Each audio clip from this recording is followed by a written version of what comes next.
তোমাকে একটা কথা স্পষ্টভাবে বলে দিই রোশনাই, তোমার সাথে আমার যা দরকার ছিল সে সব ফুরিয়ে গেছে। আচ্ছা বাদশা, ওর কথাটা একটিবার শুনে দেখ না। বড় বৌদি একটু চা করো না। আরে রোশনাই,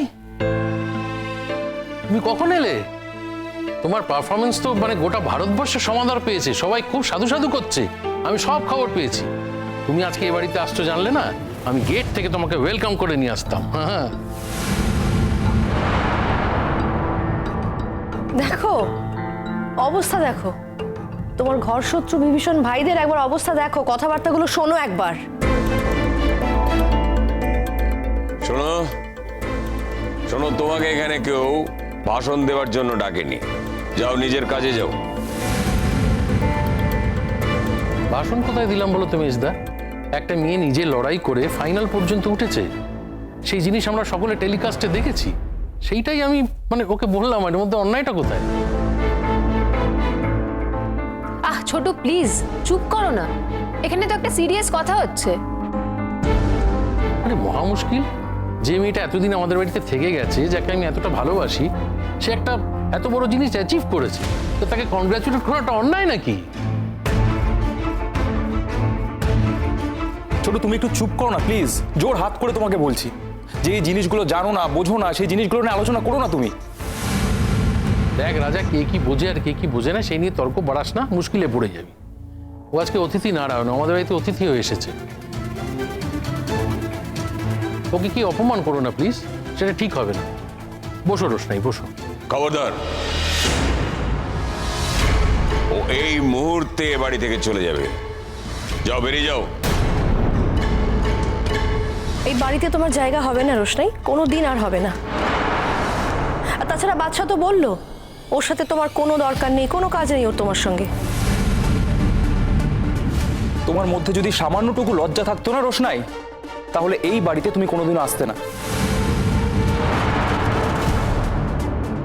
গরিমার কাছ থেকে কিন্তু আমরা সবই শুনেছি তোমার কীর্তি কেলেঙ্কারি।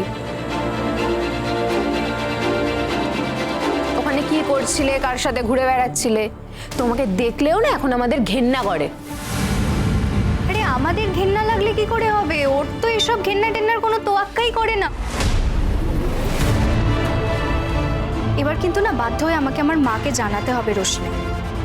তোমার এত বড় সাহস হয় কি করে, তুমি আমাকে না জানিয়ে আমার শ্বশুর বাড়িতে এখানে চলে এসেছো? আর দুদিন আগে যখন মুম্বাইতে দেখা হলো আমাদের, তখন তুমি তোমার এই দরকারি কথাটা বলতে পারলে না? তখন আমি কথাটা জানতাম না গরিমা দিদি, যখনই কথাটা জেনেছি আমি সাথে সাথেই চলে এসেছি সত্যিটা জানাবো বলে।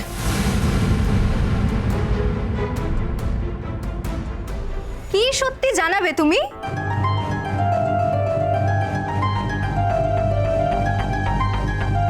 তুমি তাকিয়ে আছো কেন আরণ্যকের দিকে এভাবে? উত্তরটা দাও। রোশনাই, বাদশা তো তোমাকে বললো যে ওর আর তোমার সাথে কোনো দরকারি কথা নেই, তাহলে একজনকে নিয়ে আছো তাতে তোমার হচ্ছে না, আবার এখানে এসেছো। আচ্ছা, জীবনটা তো তুমি শেষ করে দিচ্ছিলে, অনেক কষ্টে আমরা ওকে বাঁচিয়েছি, তাতেও তোমার শান্তি হয়নি। তুই এতক্ষণ ধরে এসব সহ্য কেন করছিস মা? যদি দরকারি কথা থাকে তাহলে বলে দে না। কথাগুলো বলবো বলেই তো এত দূর থেকে এসেছি বড় মা, কিন্তু কিন্তু এই কথাগুলো আমি স্যারজিকে একা বলতে চাই, সকলের সামনে নয়।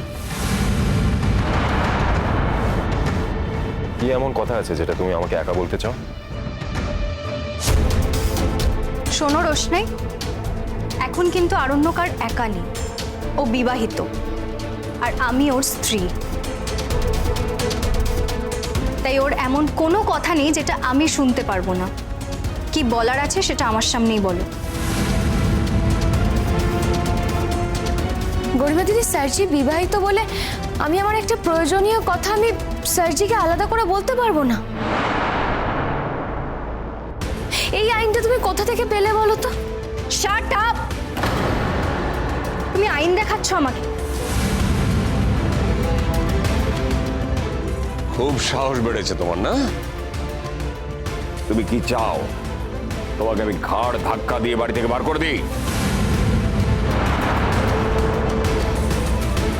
দেখ বাপ, বাচ্চার সঙ্গে তোর একা একা কথা যখন সবাই অ্যালাউ করছে না, তুই সবার সামনেই কথাটা বল না। কথাটা যদি খুব দরকারি হয়ে থাকে সেটা সবার সামনেই বল। তবে একটা জিনিস খুব ভালো হয়েছে জানিস, মিনির বিয়ের আগে আগে তুই চলে এসেছিস। মিনির বিয়ে? তাতে তোমার কি এসে যায়?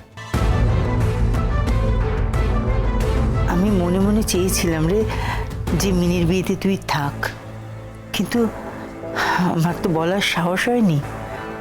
ঈশ্বর আমার মনের কথাটা শুনেছেন। বিয়ের আগেই যখন এসেছিস মা, তখন বিয়ের সময় থেকে যাস, কেমন? না। আচ্ছা বৌদি, এ বাড়িতে কে থাকবে না থাকবে সেটা কি তুমি ঠিক করবে?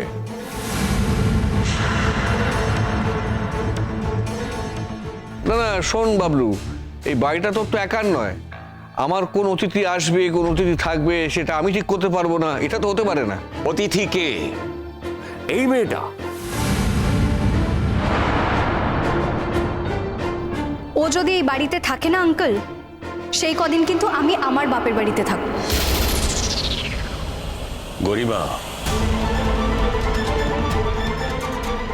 একটা মেয়ে দিনের পর দিন অন্যায় করে যাবে আর আপনারা তাকে সাপোর্ট করবেন, সেটা তো হতে পারে না বড়দা। আর তাছাড়া কতদিন চলবে বলুন তো এসব? সর্বনাশ করার কোনো চান্সই নেই মা, কারণ আমি জানি রোশনাইয়ের সঙ্গে আমার কোনো দরকারি কথাই নেই। আর যদি সত্যি তোমার কোনো দরকারি কথা থাকে তাহলে সেটা তোমার প্রেমিক আদিত্য কাপুরকে গিয়ে বলো না। নাকি সে তোমার কথা শোনেনি? হ্যাঁ, উনি নিশ্চয়ই শুনেছে, কিন্তু এই দরকারি কথাগুলো আমার শুধুমাত্র আপনার সঙ্গে ছিল, আর আপনার শোনাটা খুবই জরুরি স্যারজি। আমি মনে করি না রোশনাই যে আমাদের মধ্যে কোনো বলা বা শোনার কিছু বাকি আছে।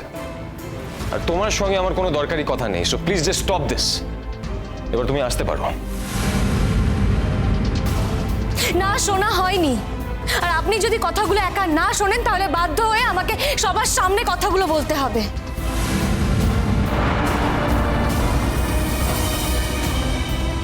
অদ্ভুত বাড়ি হয়েছে আমাদের বাড়ির লোকেরাই আমাদের ক্ষতি করার চেষ্টা করছে।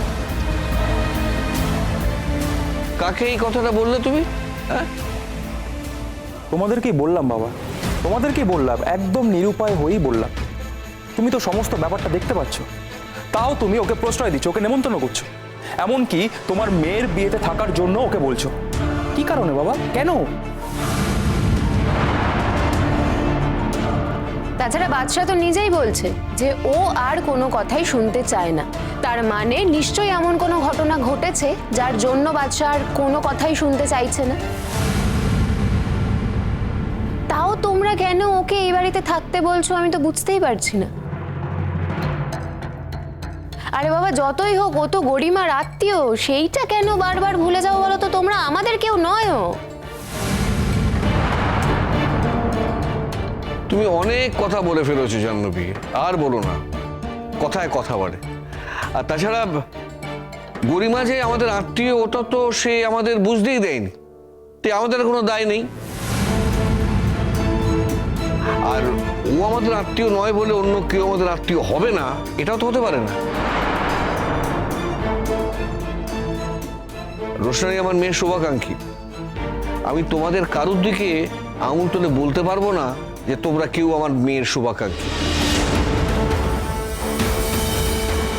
কিন্তু আমি রোশনাইয়ের দিকে আঙুল তুলে বলতে পারবো যে এই মেয়েটা আমার মেয়ের শুভাকাঙ্ক্ষী। রোশনাই, যদি সত্যি তোমার কিছু বলার থাকে তাহলে এখানে সবার সামনে বলো। And honestly speaking, আমি তোমার কোনো কথা শুনতে চাই না, আমার কোনো ইন্টারেস্টও নেই, so please don't waste my time. আমি সেটা জানি স্যারজি, কিন্তু আমি যেটা বলবো সেটা খুব জরুরি একটা ইনফরমেশন। ইনফরমেশন? হ্যাঁ, আর এটা খুবই জরুরি একটা ইনফরমেশন। रोशनाई।